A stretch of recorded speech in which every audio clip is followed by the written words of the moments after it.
Hello, It Fights back here again, and today I'm going to teach you about synthesis boss farming.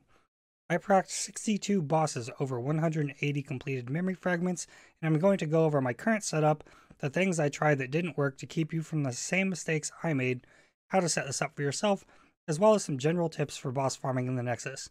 Let's start with the basics. This is the memory map in the Nexus. It is an 8x8 grid interlaced with a 7x7 grid totaling 113 piece locations. The area highlighted in green is the area where reward nodes can spawn, a total of 108 locations. The area around the outer edge, highlighted in red, are the locations a boss node can spawn, a total of 52 locations. With my current setup here, you can see that all of my reward nodes are spawned in the boss spawn area as tightly as possible, leaving the whole top area of my memory map open for locations the boss node can spawn. This level of optimization is not necessary based on my tests, and I will go over that later. However, my setup allows me to store pieces in the lower portion of my memory map to use later when pathing to the boss nodes. A potentially more optimized strategy for reward node placement would be to put them in the corners, allowing all boss spawns to be closer to the Nexus. But I will note that this level of optimization takes a very long time to set up. This is a different strategy from my initial plan for boss farming. When I started this, I sought to block as many boss spawn locations as possible, thus forcing the boss to spawn in a designated location. This worked as I had intended, eventually locking down my memory map to only have 4 possible locations a boss could spawn. What happened here is that I spawned 11 bosses over 52 completed memory fragments in T12 maps, about a 20% spawn rate. Not quite what I was hoping for. At this point, I wondered if my placed pieces blocking boss spawns was having an impact on the boss spawn rates.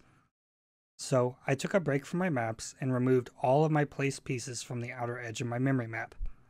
I now wanted to see if reward nodes placed in the boss spawn area had the same effect on boss spawn rates.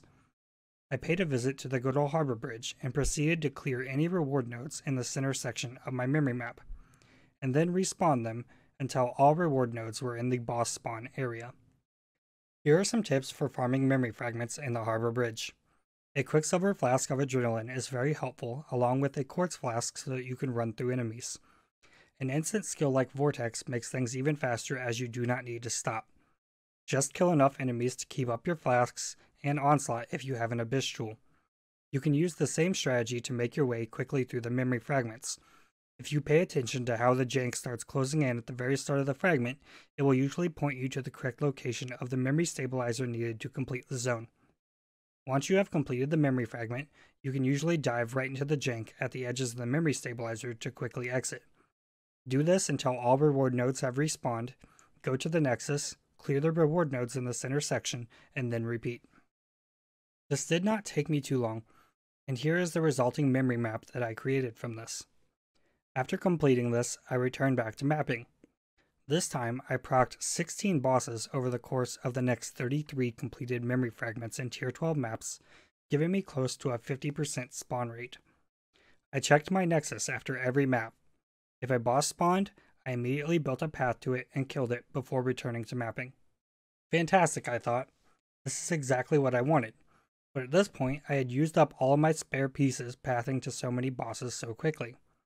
I guess it is back to Harbour Bridge to farm up more memory fragments. This seemed like a great idea, but did not turn out so well. I banked up a bunch of pieces on my memory map. I will go over this in a bit. And then I returned back to mapping.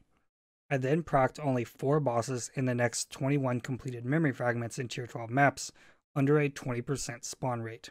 The game is RNG, but at this point I felt something was wrong. I imagined it had something to do with the memory fragments I gathered from the Harbour Bridge, so I deleted all level 60 zones from my memory map and proceeded to spawn 6 bosses over the next 11 fragment completions, over a 50% spawn rate, and now I was out of spare pieces again. I initially thought to try and farm pieces in T1 or 2 maps, but I had an abundance of T10 maps, and chose to run the Chateau map as I should be able to easily find Xena. I wound up buying more of these as I could get them for rather cheap in bulk as no one is jumping out of their seats to run Chateau maps. At this point, I have ran over 100 of these, and Xena only spawned in the building about 10% of the time. I ran them white, and left as soon as I completed the memory fragment, unless there was a red beast, and I also checked breaches for Cholula.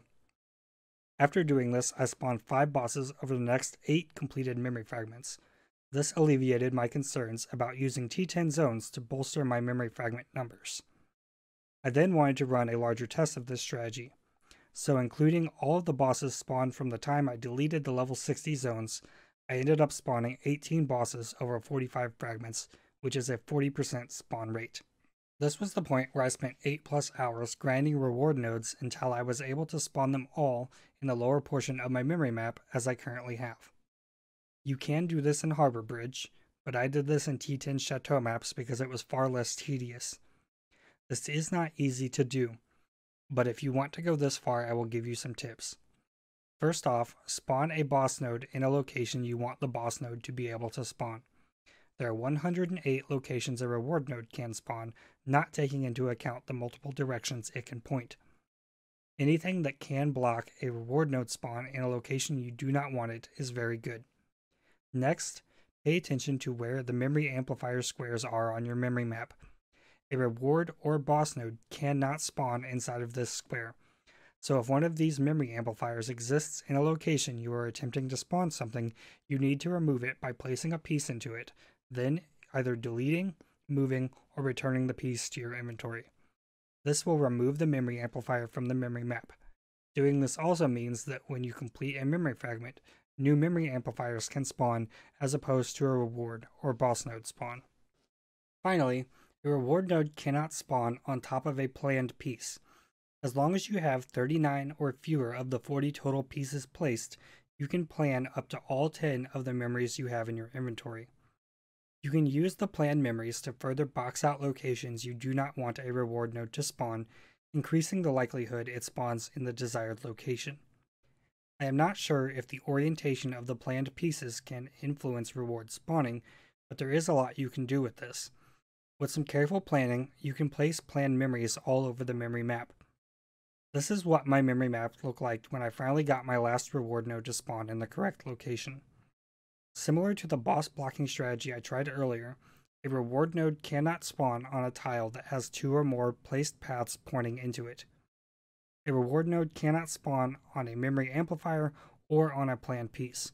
Every one of these factors you take into account, the greater the odds of the reward node spawning where you want it to.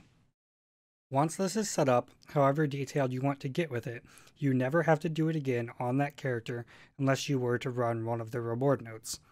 I will remind you that I got near 50% boss spawn rate just with the reward nodes all in the boss spawn area.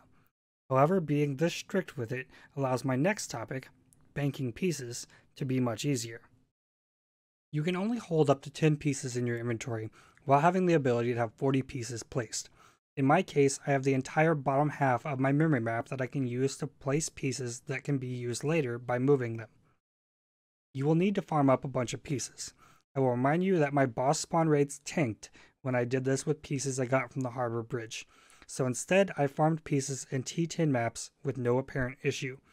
I first recommend spawning a boss at the higher tier of maps you are running.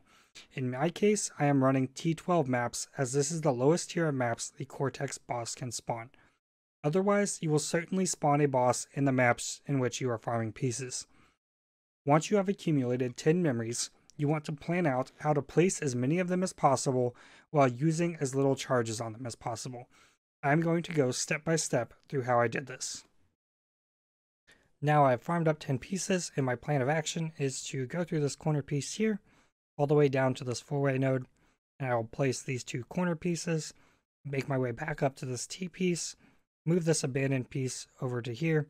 I changed my mind about this straight piece. I'm going to move this T piece connected to the memory nexus to right here so I can place this straight piece on this memory amplifier. And lastly, I will put this T piece right here. Here's how that ended up looking. So then I farmed up 10 more pieces, and here is my next plan of action.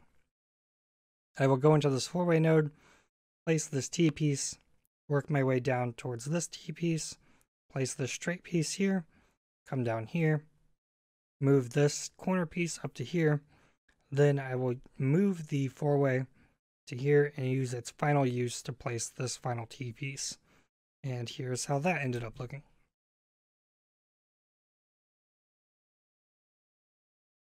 Then I farmed up some more pieces. I placed this corner here and the four-way. I took the straight piece that was here and the T piece that was here and put them into my inventory. My initial plan was to put this T piece here and work my way down this wing where I could put this corner piece here at the end. However, I wasn't gaining anything from that as I had to use the use of all those pieces in the process. So I changed up the plan. I put the T piece back where it originally was, and I will also put this straight piece back where it originally was as well. So I'm going to work my way up to here, place this corner piece and the four-way piece, and then work my way down to here. I'm going to move this corner piece to right here, go up to this corner piece, place this straight piece, and then we'll be done. Now we have 33 out of 40 placed pieces. That's plenty in stock on the memory map to use for bossing, so we will farm up a couple more pieces and then return to the boss farming. In this case here, I don't end up using this 2-use straight piece. Instead, I move this single-use piece so that it will decay upon use on the way to the boss.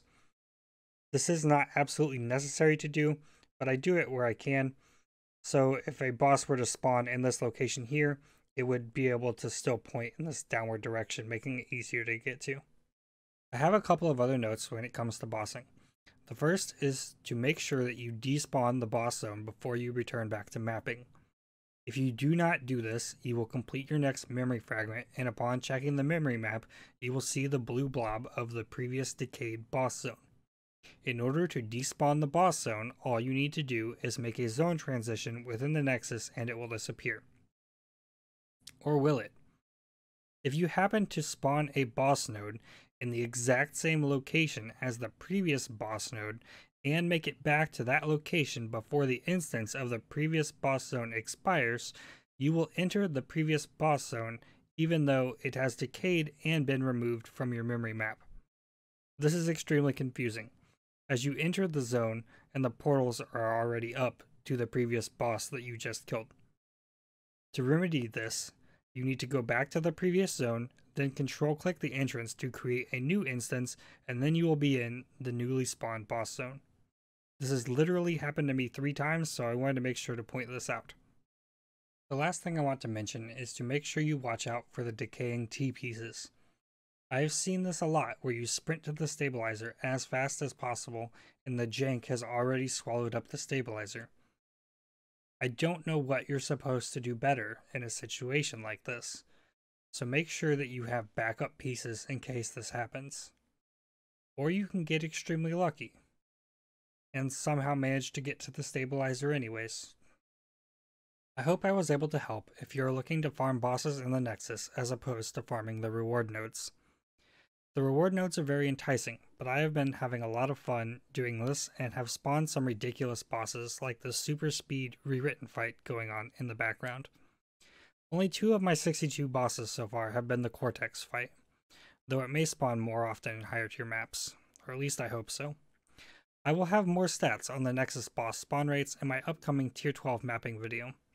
I hope you enjoyed, subscribe for more, and thanks for watching.